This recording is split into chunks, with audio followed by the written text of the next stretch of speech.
We currently got the Yz85 torn down because we're doing a top end rebuild. I'm going to be installing this top end piston kit from Vertex. But before we do that, we actually have to pull this piston off the rod, and then that way we can actually check our rod bearing properly. All we have to do is get this little circlip out by shoving something in there and prying it upwards.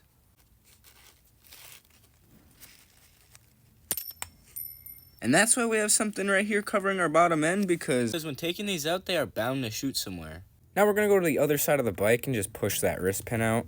We actually don't have to take the circlip out of this side, so that's going to save us some time right there. This wrist pin is kind of seized in there, so I'm going to knock it out with like a socket or something.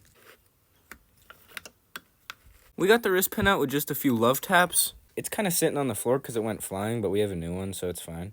But here's the old piston compared to the new one. Let's pop this wrist pin bearing out because we do have a new one as well.